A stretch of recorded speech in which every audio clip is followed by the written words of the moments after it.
शिव बाबा को अपना वारिस बनाकर सब कुछ एक्सचेंज करने की, वारिस बनाकर शरीर निर्वाह ट्रस्टी समझकर करने की, पैसे किसी भी पाप कर्म में नहीं लगाने की।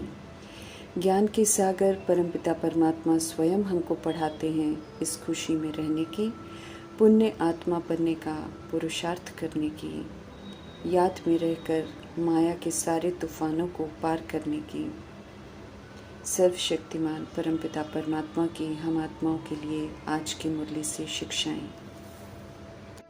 सत्यता अर्थात रियलिटी, सत्यता की ही मान्यता है। सत्यता की अथॉरिटी से औरों को कहते हैं कि हम आत्मा हैं।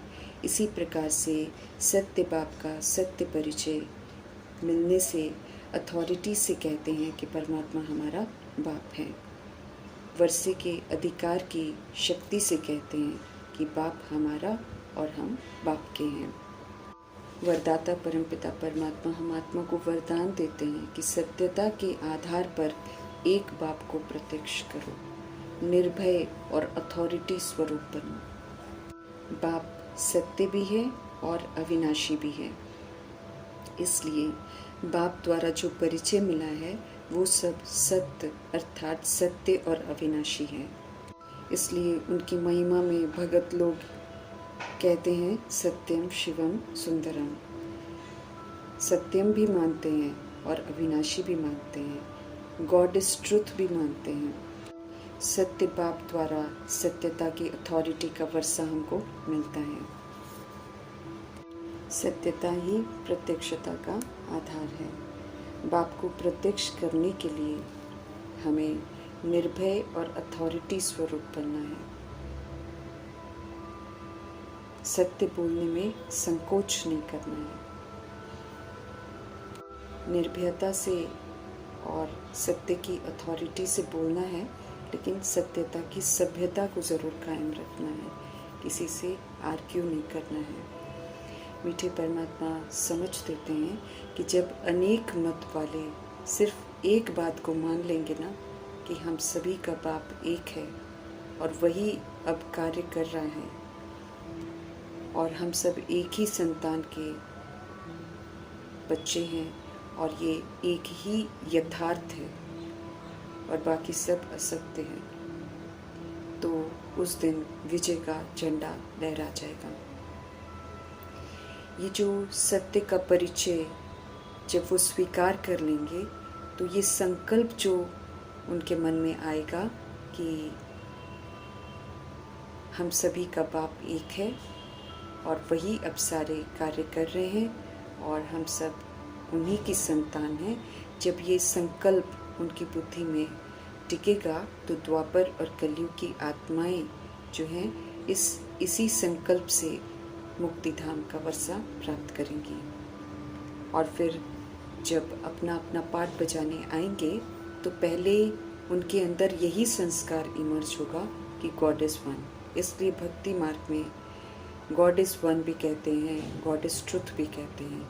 यही संस्कार जो अंतिम संस्कार होगा उनकी बुद्धि में जो रिकॉर्ड हो जाएगा वो फिर भक्ति मार्ग में भी इमर्ज रहेगा। भले नहीं जानते हैं भक्ति मार्ग में परमात्मा को, लेकिन फिर भी ये ज़रूर कहते हैं कि गॉड इज़ वन। तो यही गोल्डन एज की स्मृति है जो सभी आत्माएं अभी धारण करेंगी जब वो सत्य पर यकीन करेगी। और हर आत्मा ने इस सत्य को मानना ही है, क्योंकि सारे अखाड़े जितने भी बने हुए हैं उन सब के आसन अब डोलने हैं, क्योंकि सच्चाई तो आखिर सामने आनी ही है कि सत्य असल में परमपिता परमात्मा है। बाकी जितने भी अपने आप को भगवान कहते हैं या फिर तरह तरह के जो भगवान बने हुए हैं या जिनको बनाया हुआ है उसका सत्य अभी प्रत्यक्ष होगा और फिर परमपिता परमात्मा की जो सच्चाई है वो सभी के सामने आएगी।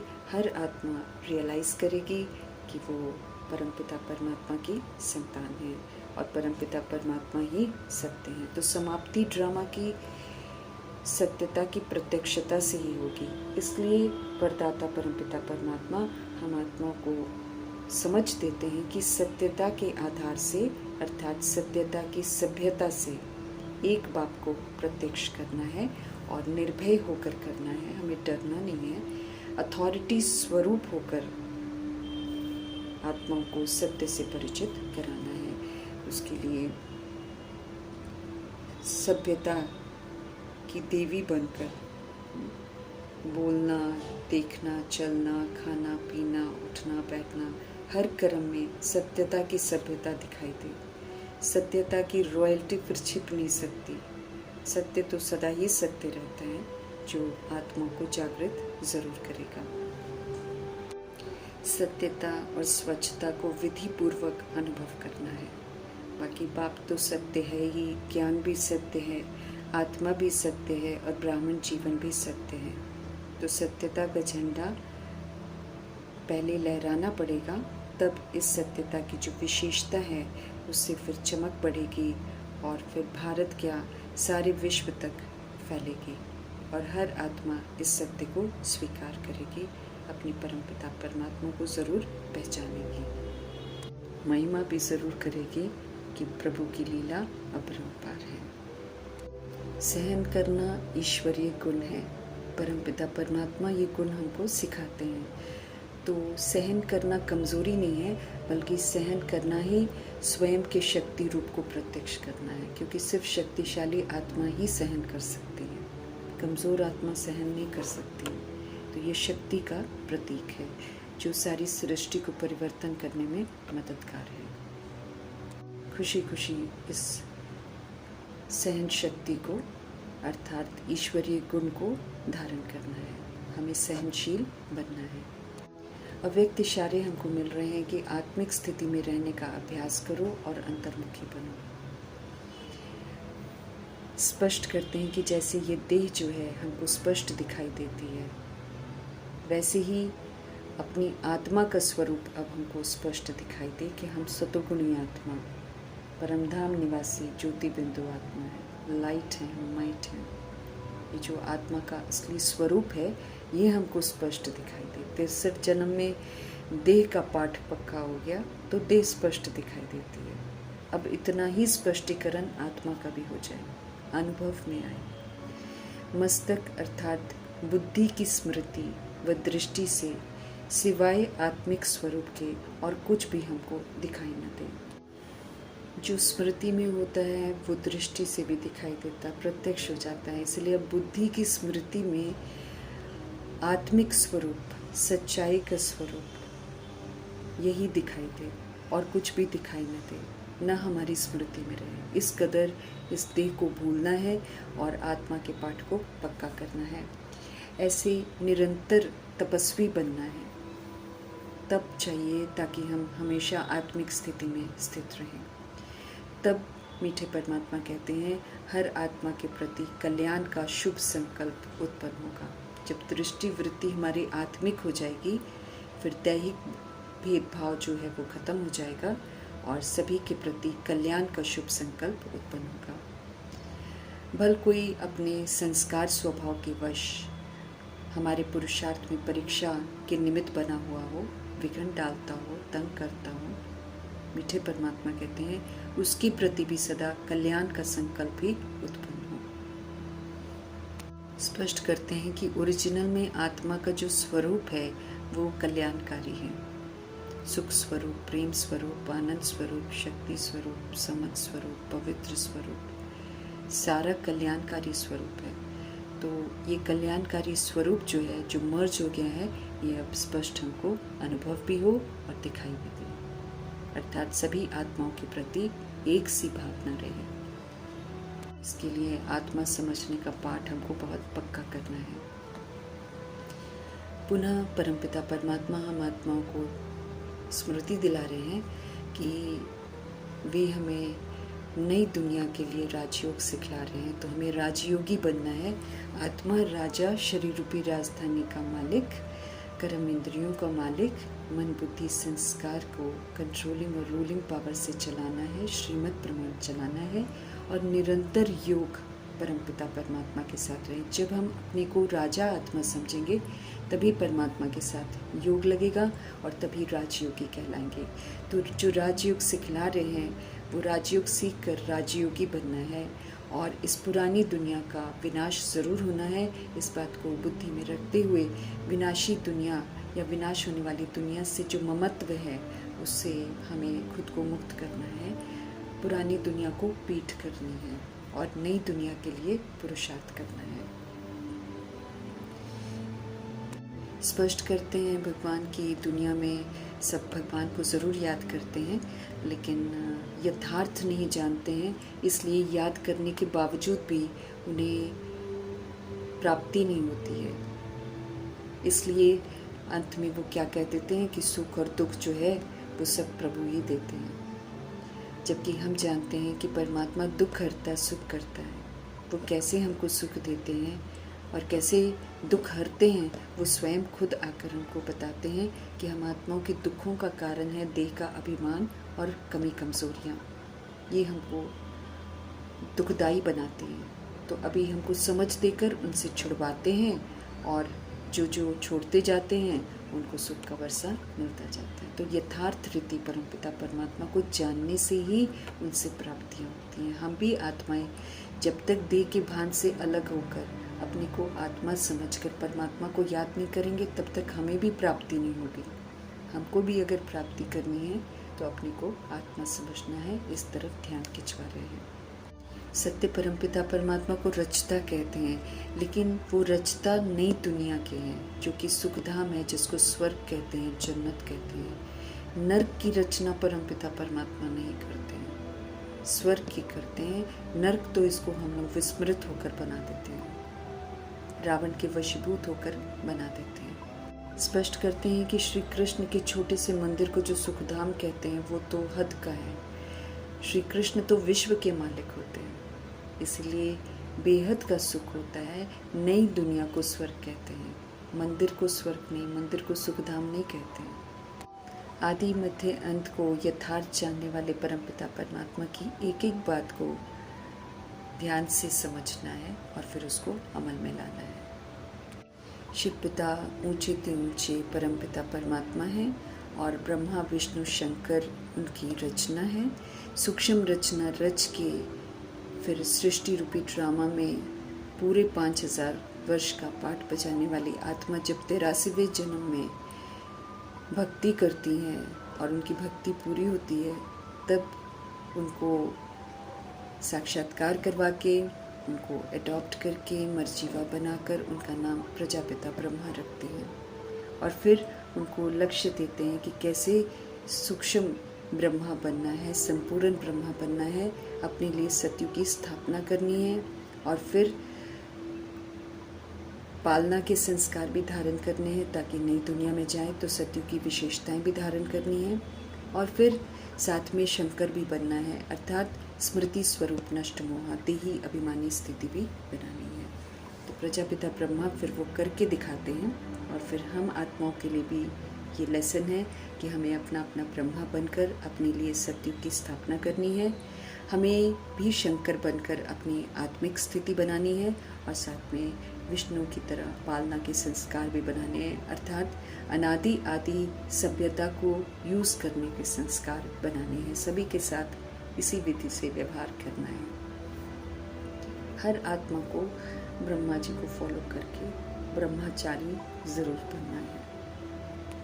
हम सब इस समय ब्रह्मा मुख वंशावली बने हैं, तो आचरण में ब्रह्मा जी को फॉलो करना है। ब्रह्मचर्य के साथ हमको ब्रह्मचारी बनना है। भगवान को लेकर कई भ्रांतियाँ हैं, लेकिन भगवान स्वयं आकर फिर अपना स्वरूप की समझ भी देते हैं कि वो बिंदु रूप हैं और हम आत्माओं को भी स्मृति दिलाते हैं कि असल में हम बिंदु रूप हैं। ये तो देह रूपी ड्रेस लेते हैं, देह रूपी इंस्ट्रूमेंट लेते हैं, विस्तार में हम चले गए हैं, लेकिन सार में जो शरीर को चलाती है वो तो अति सूक्ष्म आत्मा है। उस सूक्ष्म आत्मा के जो पिता हैं वो परमपिता परमात्मा है। दोनों देखने में एक जैसे हैं, लेकिन विशेषताओं में परमपिता परमात्मा सिंधु हैं, क्योंकि वो कभी भी अपने लिए शरीर नहीं लेते। हम सभी आत्माएं पुनर्जन्म में आकर बहुत सारे शरीर लेते हैं, इसलिए हम आत्माओं की जो शक्ति होती है, विशेषताएं होती हैं, वो सब खत्म होती जाती हैं और फिर भगवान आकर पुनः हमको स्मृति दिलाकर फिर से सतोगुणी, फिर से सतयुगी बनाते हैं। तो अभी समय चल रहा है सतोगुणी और सतयुगी बनने का। मीठे परमात्मा इस समय हम आत्मा को समझ देकर समझदार बनाते हैं, तो हमें समझदार बनकर फिर प्रभु की समझ बाकी के प्रभु के बच्चों के साथ शेयर करनी है। उसमें देह का अभिमान नहीं हो, निमित्त बनकर परमात्मा परिचय जो है वो सभी को देना है। राजयोगी बन स्व पर राज्य फिर से हासिल करना है। विडंबना है कि हमारा अपने ऊपर ही राज्य हमने खो दिया, अपनी ही कर्म इंद्रियां हमारे वश में नहीं है और न मन बुद्धि वश में थे। अभी पुनः स्वराज्य अधिकारी बनना है, स्वधर्म में रहकर पाठ बजाकर विश्व का राज्य प्राप्त करना है। स्पष्ट करते हैं कि महाभारत की लड़ाई जो है वो पुरानी दुनिया के विनाश के लिए इसलिए होनी ही है। इसमें भ्रष्टाचार, अत्याचार, देहभान, देह अभिमान, पाप, इसका विनाश होता है, क्योंकि देह विनाश होती है, आत्मा तो फिर पवित्र बनकर वापस घर जाती है। ज्ञान से हमें समझ मिलती है, समझ से हम क्वालिफाई करते हैं, सर्व गुणों से संपन्न बनते हैं, 16 कला संपूर्ण बनते हैं, संपूर्ण निर्विकारी बनते हैं, मर्यादा पुरुषोत्तम बनते हैं और संपूर्ण अहिंसक बनते हैं। तब हमारी सद्गति होती है। ज्ञान से ही सद्गति होती है, इसलिए ज्ञान को समझना है और उसको अमल में लाना है। भक्ति का फल अभी हमें ज्ञान मिल रहा है। मीठे परमात्मा जो है जैसे हैं उनको यथार्थ जानकर उन्हें याद करना है, उनसे सर्व प्राप्तियाँ करनी है, अपने को आत्मा समझना है। तब हमको नॉलेज समझ में आएगी, क्योंकि नॉलेज सारी आत्मा के लिए ही है। एक ही परमपिता परमात्मा की संतान हम सब आत्मा भाई भाई हैं। इसीलिए दुनिया में कहते हैं वी आर ब्रदर्स, लेकिन समझते नहीं हैं। ये समझ भी परमपिता परमात्मा आकर हमको देते हैं। भगवान सर्वव्यापी नहीं है, वो तो पवित्रता का सागर है, परम धाम में रहने वाले हैं। हम आत्माओं के कल्याण के लिए वो सृष्टि रूपी ड्रामा में प्रवेश करते हैं। आत्मा को जीव आत्मा कहा जाता है क्योंकि हम शरीर लेते हैं, लेकिन हम परमात्मा थोड़ी हो सकते हैं। इसलिए परमात्मा को सर्वव्यापी कहना अर्थात उनकी ग्लानि करना, इसीलिए आज ये दुनिया दुख धाम बन गई है। कल पहले भी बाप ने हमें समझदार, एवर हेल्दी, एवर वेल्दी बनाया था, एवर हैप्पी बनाया था, अभी पुनः बना रहे हैं। अगर हम श्रीमत पर चलेंगे तो यकीनन एवर हेल्दी, एवर वेल्दी और एवर हैप्पी बनेंगे। समझ सारी हमको संगम युग में ही मिलती है, क्योंकि संगम युग में ही भगवान आते हैं। बाकी फिर ये ज्ञान बाद में प्रायलोप हो जाता है, हम फिर ज्ञान के अनुसार प्रारब्ध प्राप्त करते हैं।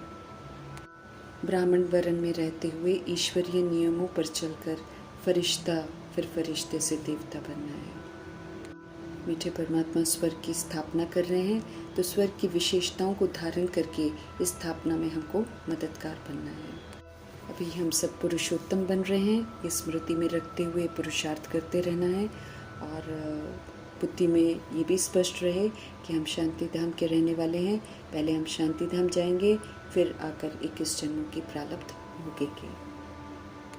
बेहद के पिता ने हमको अडॉप्ट किया है, अपना बनाया है और हमको पढ़ा रहे हैं, आदि मध्य अंत का राज समझा रहे हैं, तो हमें कितना खुशी में रहना चाहिए। दुनिया की हर चीज़ अल्पकाल के लिए है और वो भी ऊपर ऊपर की है। आज सुख मिलेगा किसी से तो कल दुख भी उससे मिलेगा, इसलिए हमें किसी को नहीं देखना है।